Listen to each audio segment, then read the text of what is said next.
The supervisor tore the check in half right in front of her face, and Diane's hands started shaking so hard she had to hold onto the marble counter just to stay standing. $5 million. Gone. Ripped apart like it was nothing more than a piece of scrap paper. The sound of that tear echoed in the silent bank lobby like a gunshot, and everyone turned to stare.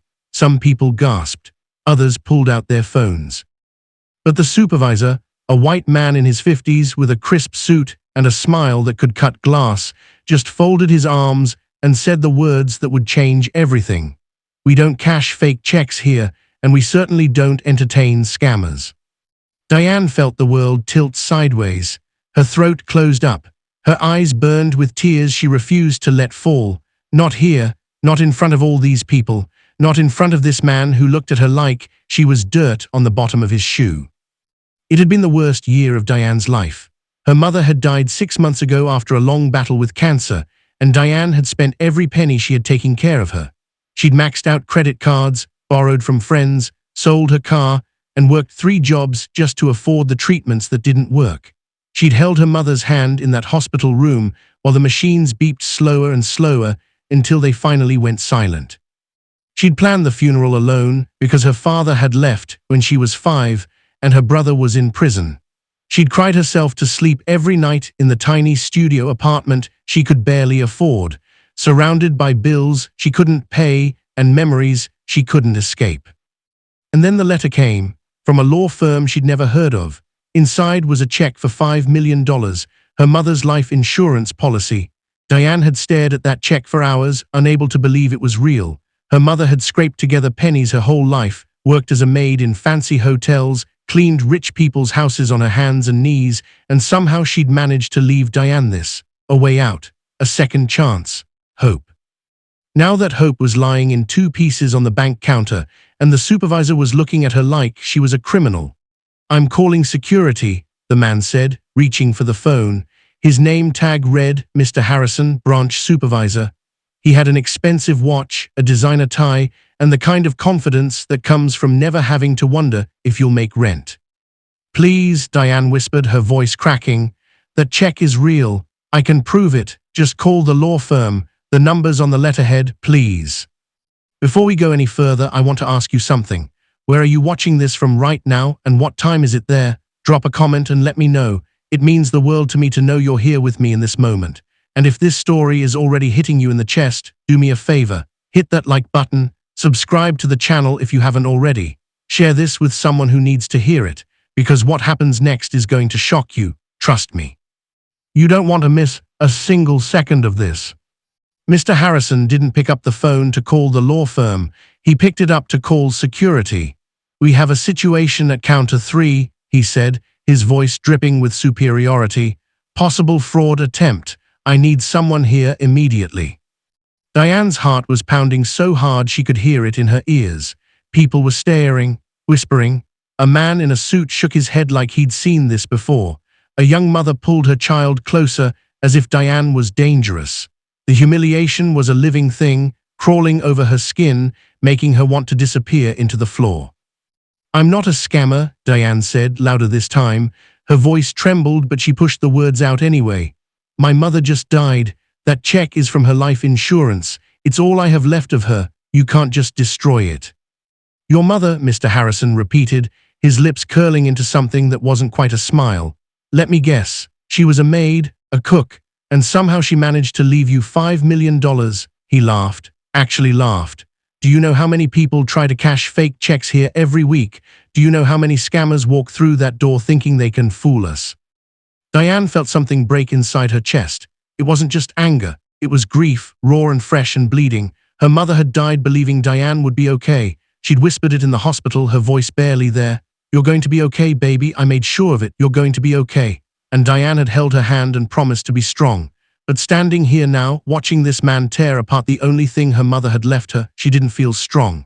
She felt small, invisible, worthless. "I want to speak to the manager," Diane said. Her voice was steadier now, fueled by something deeper than fear. "Right now." Mr. Harrison raised one eyebrow.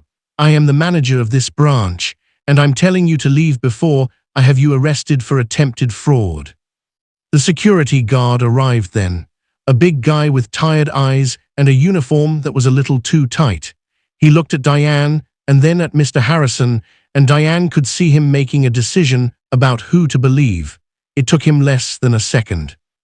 "Ma'am, I'm going to need you to come with me," he said to Diane, his hand hovering near his belt where his radio was clipped. Diane looked at the torn check on the counter. 2 perfect halves, $5 million in pieces, her mother's last gift, destroyed. "Can I at least have the check back?" she asked quietly. "Even if it's torn, it's all I have." Mr. Harrison picked up the pieces and dropped them in the trash can behind the counter. Fraudulent checks go in the trash. That's policy. Something died in Diane's eyes in that moment. The security guard saw it. He actually winced, but he still took her arm and started leading her toward the door. The other customers watched in silence. Some of them looked uncomfortable. Most of them looked relieved. The scary black woman with the fake check was being removed. Order was being restored. Diane didn't fight. She let the security guard walk her to the door, let him open it for her like she was being escorted out of somewhere she never should have entered in the first place. The afternoon sun was blinding after the dim bank interior. The city noise rushed in, cars honking, people talking, life going on like nothing had happened, like Diane's world hadn't just shattered into a million pieces. She stood on the sidewalk shaking, not from cold, from rage, from grief, from the kind of helplessness that makes you want to scream until your throat bleeds. Her phone buzzed in her pocket, a text from her landlord. Rent was late. Again, she had $72 in her checking account. No car, no savings, no mother, and now no hope. Diane pulled out her phone and called the law firm. Her hands were shaking so hard she almost dropped it twice. The receptionist answered on the third ring. "Anderson and Associates, how may I direct your call?" "This is Diane Mitchell," Diane said, her voice breaking. "You sent me a check last week for $5 million from my mother's life insurance. Someone just destroyed it. They tore it up and threw it away. They called me a scammer. I need to know what to do. Please, I need help." There was a pause, then the receptionist's voice changed, became softer. "Ms. Mitchell, I'm so sorry. Let me transfer you to Mr. Anderson immediately. Please hold." Classical music played. Diane sat down on the curb, not caring that her jeans were getting dirty, not caring that people were stepping around her, not caring about anything except the voice that came on the line 30 seconds later. "Ms. Mitchell, this is Robert Anderson. I'm the senior partner here. I'm deeply sorry to hear what happened. That check was absolutely legitimate. Your mother's policy was very specific. She wanted to make sure you were taken care of." His voice was kind, genuinely concerned. "Which bank did you go to?" "First National, the branch on 7th Street. Another pause, this one longer. "I see. Ms. Mitchell, I'm going to need you to do something for me. Can you go back into that bank?" Diane's stomach dropped. "I can't. They threw me out. They called me a scammer. They destroyed the check." "I understand, but I need you to trust me. Go back inside. Ask to speak to the regional director. His name is Mr. Lawrence. Tell him Robert Anderson called and that we need to speak with him immediately. Can you do that?" "They won't let me back in." "They will. I'm calling ahead right now. Ms. Mitchell, your mother was very specific about how this was supposed to happen. She had conditions, requirements, and what that supervisor just did may have violated several federal banking regulations, not to mention basic human decency. Please, go back inside. I'll be on the phone with Mr. Lawrence before you reach the door." Diane stood up. Her legs felt like water, but she started walking back toward the bank entrance anyway. The security guard saw her coming and stepped forward, blocking her path. "Ma'am, I'm going to have to ask you to leave the premises. I need to speak to Mr. Lawrence. The regional director, Robert Anderson from Anderson and Associates, is calling him right now." The security guard's radio crackled. A voice came through. "Let her in. Bring her to the executive offices upstairs, immediately." The guard's face changed. Confusion replaced certainty. He stepped aside and held the door open. "This way, ma'am." Diane walked back into the bank. Every head turned. Mr. Harrison looked up from his counter and his face went white, actually white. The color drained out of it like water from a broken glass. "What's going on?" he called out. "I told her to leave." The security guard didn't answer. He led Diane past the teller stations, past Mr. Harrison, who was now standing with his mouth open, past all the customers who had watched her humiliation, to an elevator at the back of the lobby. He pressed the button for the top floor. The doors closed. The elevator was silent except for the soft hum of machinery. Diane could see her reflection in the polished doors. She looked terrible. Her eyes were red. Her face was streaked with tears she didn't remember crying.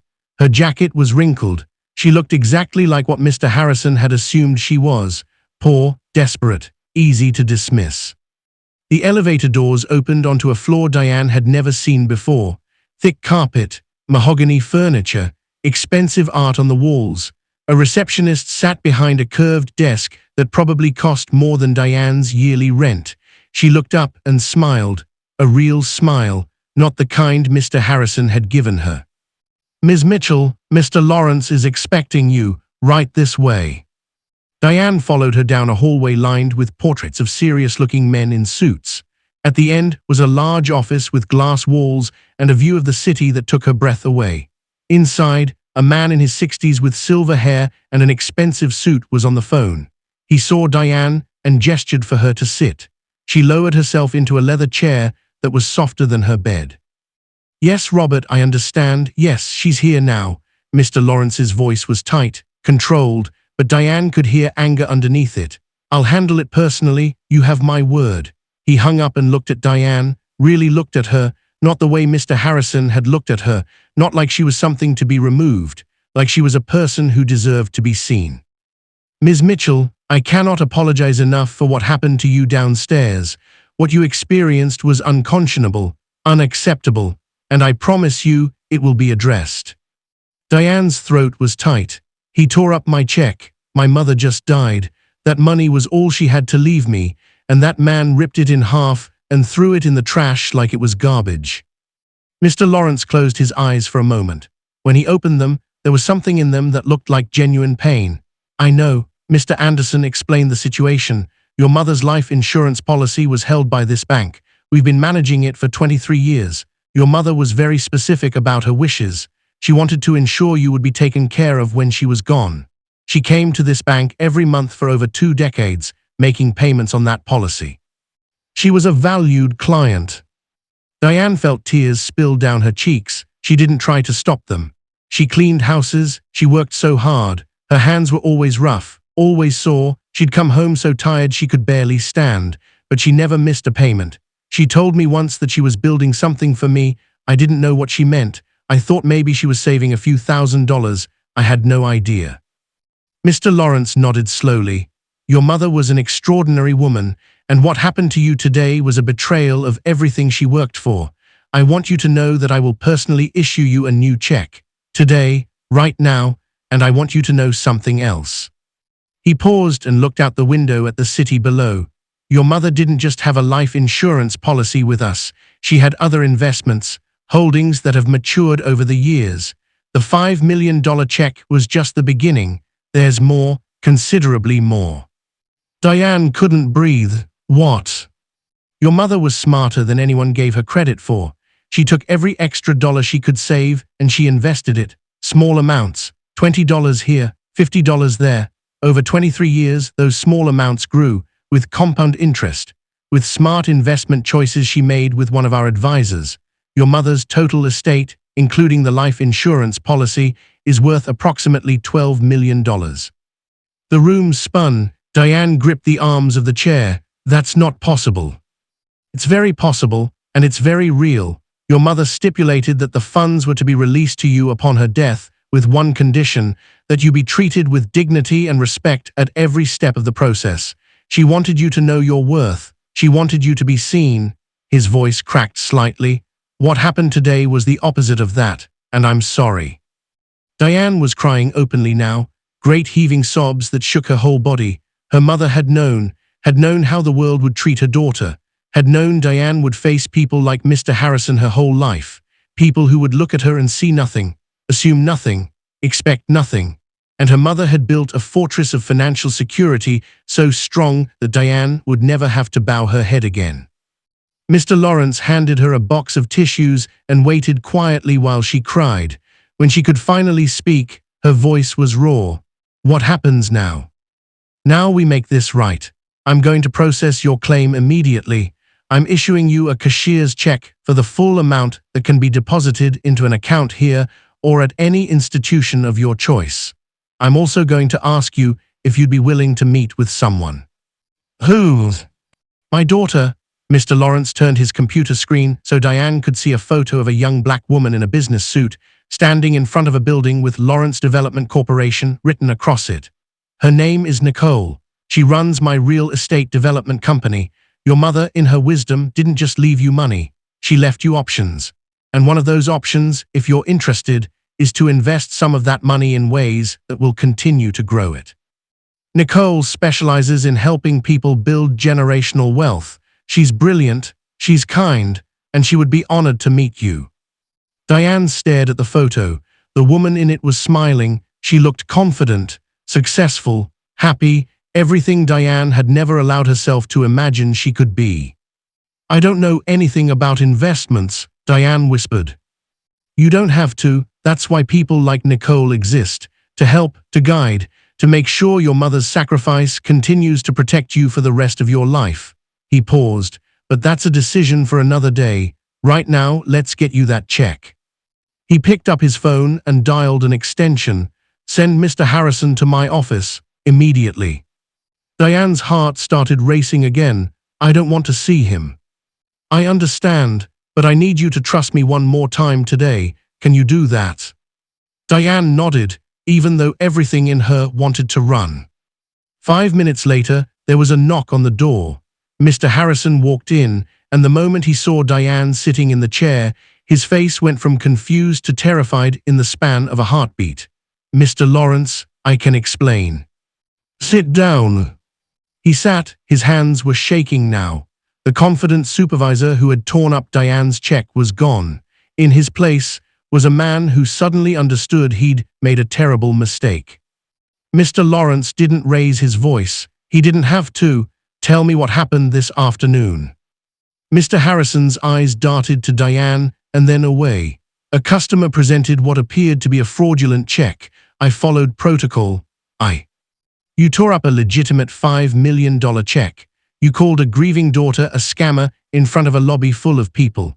You threw her mother's final gift to her in the trash. And you did all of this without making a single phone call to verify the check's authenticity. Is that the protocol you followed? Silence. Answer me. I made a judgment call, Mr. Harrison said quietly. She looked. Finish that sentence, Mr. Lawrence said. His voice was ice. She looked like what? Mr. Harrison's mouth opened and closed. No sound came out. She looked poor. She looked like someone who couldn't possibly have $5 million. She looked like the kind of person you've been trained to dismiss and remove from your branch. Mr. Lawrence leaned forward. I've reviewed your employment record while you were on your way up here. This isn't the first time you've made this kind of judgment call. 3 other complaints in the past 2 years, all from black customers, all claiming discrimination, all swept under the rug because you hit your sales numbers and the regional office didn't want to deal with the paperwork. Mr. Harrison's face was ashen. Mr. Lawrence, please, I have a family, I need this job. Ms. Mitchell's mother had a family too, and she spent 23 years working herself to the bone to make sure her daughter would be taken care of. She trusted this bank with her life savings. She trusted us to treat her daughter with respect, and you spat on that trust. He opened a folder and slid a piece of paper across the desk. This is your termination notice, effective immediately. Security will escort you out. You have 10 minutes to collect your personal belongings. Mr. Harrison started to cry. Real tears, not the manipulative kind. The kind that come when your whole world is crashing down. Please, I'm sorry, I'll apologize. I'll do whatever it takes. Please don't fire me. Diane watched this man who had made her feel so small just an hour ago beg for mercy, and she felt something unexpected. Not satisfaction, not vindication, just sadness. Sadness that the world had taught both of them to see each other as enemies. Sadness that Mr. Harrison had probably faced his own battles, his own fears, and had chosen to pass that pain down to someone else instead of breaking the cycle. "Mr. Lawrence," Diane heard herself say. Both of them turned to look at her. "Can I say something?" "Of course." Diane looked at Mr. Harrison. "What you did today hurt me. It hurt me so badly I don't think I'll ever forget it. You looked at me and decided I was nothing. You didn't see me. You didn't see my mother's sacrifice. You just saw someone you could push around, someone who wouldn't fight back." She paused, feeling the weight of her next words. "But I'm not going to ask Mr. Lawrence to fire you." Mr. Harrison's eyes went wide. "What?" "I'm not going to ask him to fire you," Diane repeated, "because my mother taught me something. She taught me that grace is more powerful than revenge. She taught me that the way to break cycles of pain is to refuse to pass them on. You were wrong, you were cruel, but firing you won't change what happened. It won't bring my mother back. It won't make this world any kinder." Mr. Lawrence was watching Diane with something that looked like wonder. "Ms. Mitchell, you have every right to want consequences for what happened." "I know, but what I want more than consequences is for this to never happen to anyone else. What I want is for Mr. Harrison to understand what he did, really understand it, and to make sure he never makes another person feel the way he made me feel today." Diane turned back to Mr. Harrison.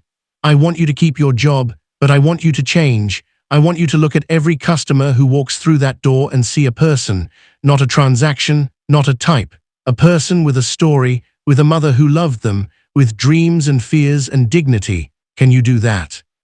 Mr. Harrison was crying so hard he couldn't speak. He just nodded, over and over. His composed exterior was completely shattered, replaced with something that looked like shame and gratitude all mixed together. Mr. Lawrence was quiet for a long moment. Then he spoke, his voice softer than before. "Mr. Harrison, you're not fired, but you are suspended without pay for 2 weeks. You're also required to complete bias training and to submit to monthly reviews for the next year. Any other incident and you're done. Do you understand?" "Yes," Mr. Harrison whispered. "Yes, thank you, Ms. Mitchell. I'm so sorry, I'm so sorry." "I know," Diane said, and somehow she believed it. After Mr. Harrison left, Mr. Lawrence looked at Diane with open admiration. "That was remarkable. Most people in your position would have wanted blood." "My mother didn't raise me to want blood. She raised me to want better for everyone." Diane wiped her eyes. "Can I ask you something?" "Anything." "Why didn't you fire him? Really, you were going to before I spoke up." Mr. Lawrence was silent for a moment. Then he said, "Because you reminded me of something I'd forgotten, that the goal isn't punishment, it's change. And sometimes grace creates more change than consequences ever could. Your mother would be very proud of you." Diane felt her chest tighten. "I hope so." "I know so." He picked up the phone again. "Let me get that check processed for you, and then, if you're willing, I'd like Nicole to take you to lunch, on the bank, to discuss your options, and to welcome you to a very different kind of client experience than you had this morning."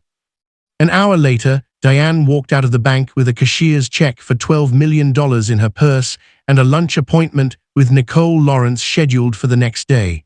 The afternoon sun was still shining. The city noise was still humming, but everything felt different, lighter, like the world had tilted back toward something resembling justice. Her phone rang, an unknown number. She almost didn't answer, but something made her pick up. "Ms. Mitchell, this is Janet Crawford. I'm a producer for the local news. We received an anonymous tip about an incident at First National Bank today, something about discrimination and a destroyed check. Would you be willing to speak with us?" Diane thought about Mr. Harrison, about his tears, about the second chance he'd been given. "No," she said quietly, "no comment, it's been handled." "Are you sure? This could be an important story. People deserve to know." "It's been handled," Diane repeated, "but thank you for calling." She hung up and stood there on the sidewalk, holding a check that represented her mother's entire life. Every hour of scrubbing floors, every aching joint, every sacrifice, every moment of love poured into making sure Diane would be okay. A homeless man approached, cup in hand. "Spare some change." Diane looked at him, really looked at him, saw the person underneath the dirt and the worn clothes. She pulled out her wallet, took out the $72 she had left from before, and handed it to him, all of it. His eyes went wide. "This is too much." "No," Diane said, smiling through fresh tears. "It's exactly right. Have a good night." She walked home to her tiny studio apartment, to the bills on the counter and the empty rooms that still smelled like her mother's perfume. Tomorrow, everything would change. Tomorrow, she'd meet Nicole and start building the future her mother had dreamed of. Tomorrow, she'd figure out how to honor this incredible gift. But tonight she sat in the dark and cried, not from sadness, from gratitude, from loss, from the overwhelming weight of being loved so fiercely by someone who was gone.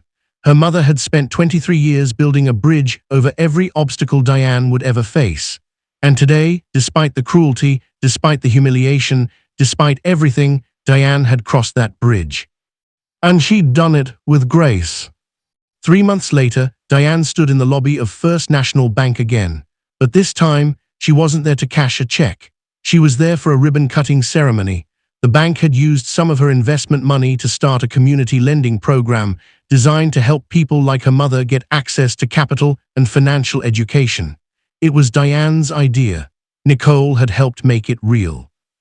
Mr. Harrison was there too. He wasn't a supervisor anymore. He'd asked to be demoted to a regular teller position and was taking night classes in social work. He'd sent Diane a letter apologizing again, explaining how his own fear and assumptions had poisoned his view of the world, how Diane's grace had broken something open inside him, how he was trying to be better. When Mr. Harrison saw Diane, he approached nervously. "Ms. Mitchell, thank you for coming, and thank you for," his voice caught, "thank you for giving me a chance to change." Diane squeezed his hand. "We all deserve that chance." Mr. Lawrence gave a speech about corporate responsibility and community investment. Nicole talked about generational wealth and breaking cycles of poverty, but when they handed Diane the microphone, she didn't talk about money. She talked about her mother. "My mother's name was Ruth Mitchell," Diane said, her voice carrying across the crowded lobby, "and she spent her whole life invisible, cleaning rooms that weren't hers, scrubbing floors while wearing out her knees, being ignored by people who never bothered to see her. But she saw me. She saw a future where I wouldn't have to live the way she did. Where I could stand in places like this and be heard." She paused, looking around at all the faces watching her. "This program isn't about me. It's about every Ruth Mitchell out there, every person working 3 jobs and still falling behind, every single mother wondering how she'll feed her kids, every person the world has decided isn't worth seeing. This is about making sure they have a chance, a real chance, the way my mother gave me." The applause was thunderous, but Diane barely heard it. She was looking at a photo she'd brought with her, her mother, smiling, wearing her church dress and looking so proud. Diane touched the photo gently. "I see you, Mama," she whispered. "I finally see what you did for me, and I'm going to make sure other people get to feel what you made me feel, loved, valued, worth fighting for." Someone in the crowd was crying.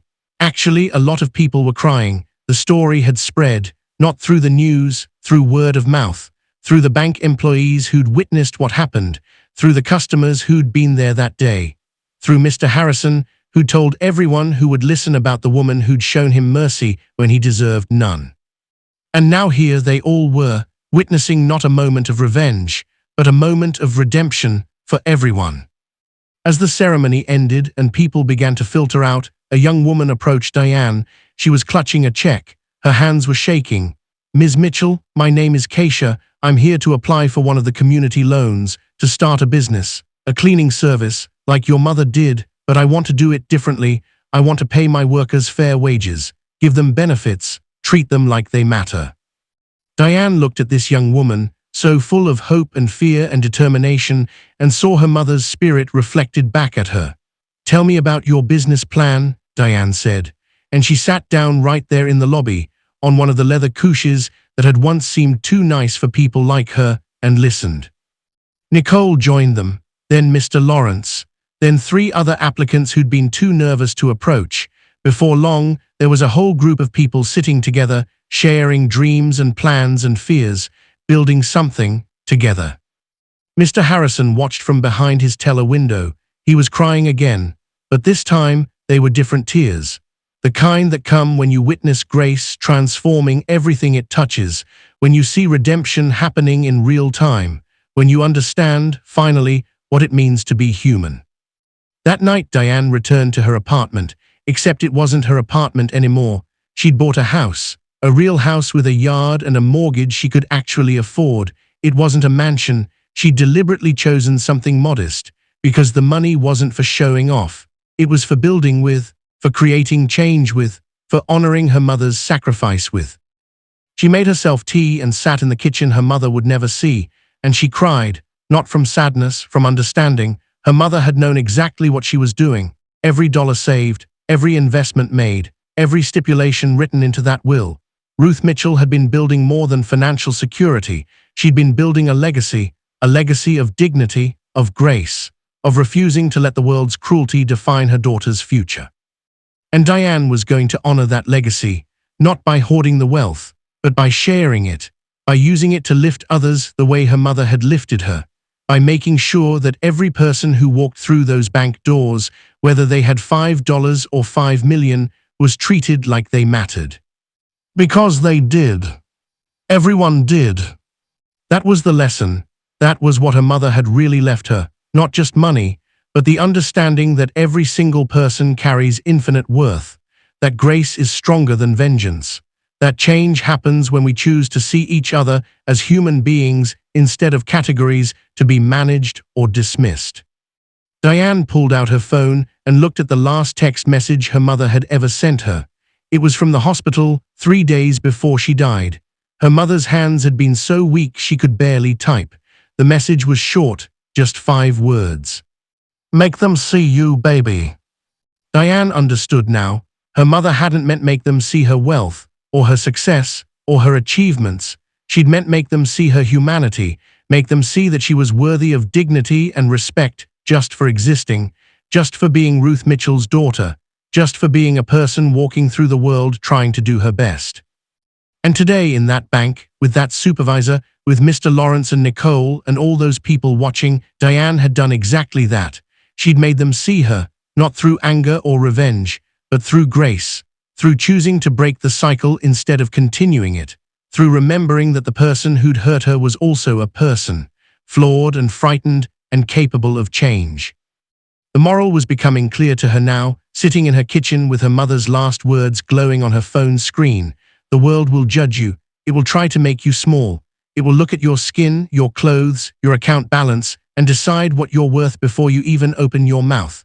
But you don't have to accept that judgment. You don't have to let it define you.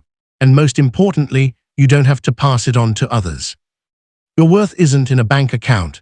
It's in how you treat people when you have the power to hurt them and choose not to. It's in the grace you extend when someone expects judgment. It's in the bridges you build instead of the walls you could erect. That's what generational wealth really means, not just passing down money, but passing down values, dignity, humanity, the kind of character that can transform a moment of cruelty into an opportunity for redemption. Diane's mother had known all of this, and she'd spent her last years on earth making sure her daughter would have the resources and the security to live out these values without the crushing weight of poverty undermining her at every turn. She'd given Diane armor, not to fight with, but to protect her heart while she did the hard work of staying soft in a hard world. And now it was Diane's turn to pass it on, to the Keishas who needed startup capital, to the families who needed financial literacy, to the Mr. Harrisons who needed a second chance to become better than they'd been, to everyone who'd ever felt invisible, worthless, less than, to prove to them that they mattered, that they were seen, that someone's mother had spent 23 years building a bridge, and that bridge was strong enough for all of them to cross. Before I let you go, I need you to do something for me. If this story touched your heart, if you felt Diane's pain and her triumph, if you're sitting there with tears in your eyes understanding that grace is more powerful than revenge, then I need you to share this. Share it with someone who needs to hear it. Share it with someone who's been made to feel small. Share it with someone who has the power to make others feel small and needs to understand the weight of that power. Hit that subscribe button because we tell stories here that matter. Stories about real pain and real redemption. Stories about what it means to be human in a world that often forgets our humanity. And if you drop a comment telling me how this story made you feel, I promise I'll read every single one. Because you matter, your voice matters, your story matters. Remember this, the world will try to tear up your check. It will try to throw your worth in the trash. But your value isn't determined by other people's judgment. It's determined by how you walk through the fire and come out still able to extend grace, still able to see humanity, still able to build bridges instead of walls. That's the lesson Ruth Mitchell left her daughter. And that's the lesson I'm leaving with you today. Go be the grace someone needs. Go see the person everyone else overlooks. Go build the bridge your mother would be proud of. Thank you for being here. Thank you for watching. Thank you for believing that stories like this matter, because they do, and so do you. Now go out there and prove it.